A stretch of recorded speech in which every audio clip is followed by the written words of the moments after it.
Today we are diving into a powerful, really intense intellectual movement from the turn of the 20th century.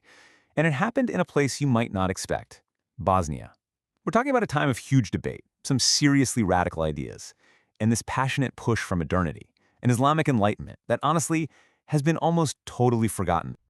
So, to really get the dilemma at the heart of this whole thing, you just have to hear this one little story from the time. Okay, so you've got a village preacher, right? He's full of these new, enlightened ideas, and he teaches his congregation that ghosts, well, they aren't real. He uses reason, logic, and guess what? It totally works. But here's the problem. The very fear of ghosts he just debunked, that was the only thing keeping people out of his apple orchard at night. So now, fearless, they just help themselves to his fruit. And that little story right there, it just perfectly captures the central question these reformers were wrestling with. And, it's a question that still hits home today. Does progress always come at a price? Is getting rid of old beliefs, even the superstitious ones, always a clear win?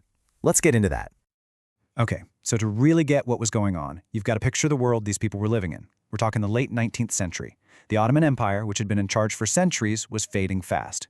And coming in was the Austro-Hungarian Empire, a modern, Western power that had just occupied Bosnia.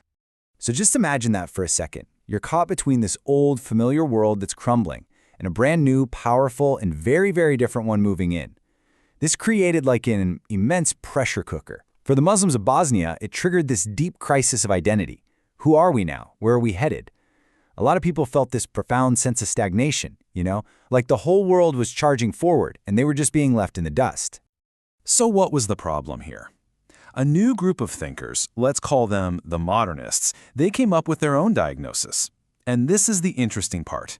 Instead of just pointing fingers and blaming the new Western powers, they had the courage to look inward. And this, right here, created a huge split in how people saw things. On one side, you had the traditionalists. For them, the problem was simple. It's the West's fault. But the modernists, they said, hold on, the real issues are internal. They pointed to rigid, unquestioning dogmatism, an education system that was stuck in the past, and a total refusal to engage with modern science. And this frustration wasn't just happening in Bosnia. Get a load of this fiery quote from the hugely influential pan-Islamic reformer Jamal ad-Din al-Afghani over in Cairo. He was just furious with a clergy that would study ancient philosophy for years, but couldn't be bothered to even ask how electricity or a steamship worked, these wonders that were literally transforming the world right in front of their eyes. And then, all the way over in the Russian Empire, you have another reformer, Ismail B. Kasprinsky, who put it even more bluntly. He felt like his community was living in a world that was 400 years out of date. And this is so important because it shows that the Bosnian movement wasn't some isolated thing. It was part of this huge, sprawling conversation happening across the entire Islamic world. So if the problem was internal, what was the solution? Well, the modernist plan was incredibly ambitious and, for its time, super modern. They were going to wield the power of the pen and the printing press to change everything. Their strategy was basically a four-part media assault on stagnation. First up, launch newspapers and journals to spread new ideas like wildfire. Second, write in the local language, not some academic Arabic or Turkish, so that everybody, not just the elites, could be part of the conversation. Third, introduce new things like novels and plays to explore modern problems in a way people could relate to. And finally, step 4, all of this together would create a public sphere, a space for open, critical debate that just hadn't existed before. One of the big ones was the newspaper Bosniac, which means the Bosniak. This paper became the main voice arguing that Muslims needed to get on board with modern education and start building a distinct Bosnian identity, one that was separate from the old Ottoman one. And then there was this other key publication, a literary journal called Bihar, which means the blossom. Its mission statement was just incredible. It set out to blend the absolute best of both Eastern and Western culture. One editor put it perfectly. He said, "Enlightenment is enlightenment, whether it comes from the East or the West." The goal was to literally awaken the people from their lethargy. So now, let's put some faces to all these big ideas.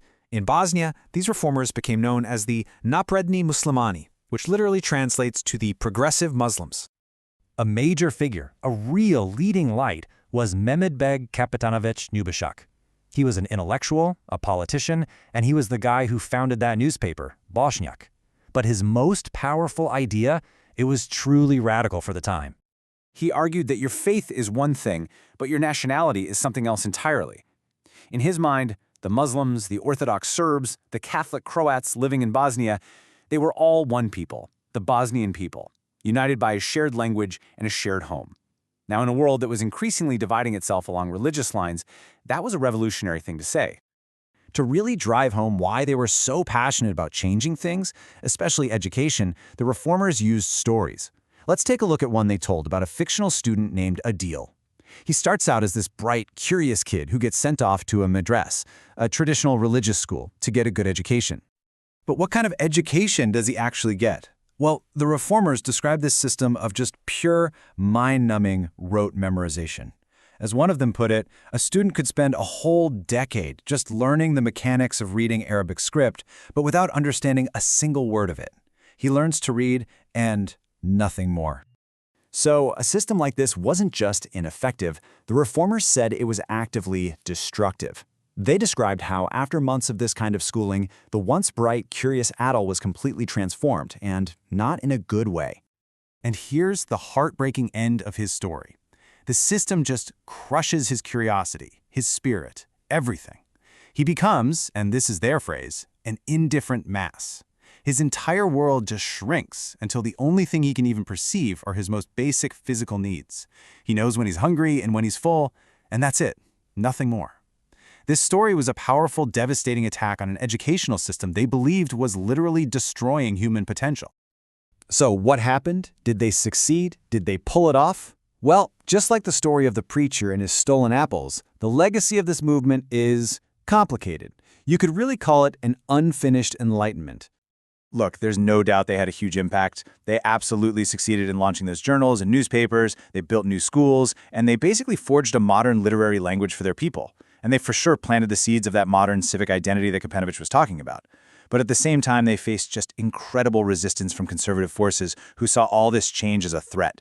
So their project was never really finished. And the debates they started about identity, tradition, modernity, those are debates that are still being argued in new ways all over the world today. Which kind of brings us right back to that core question, doesn't it?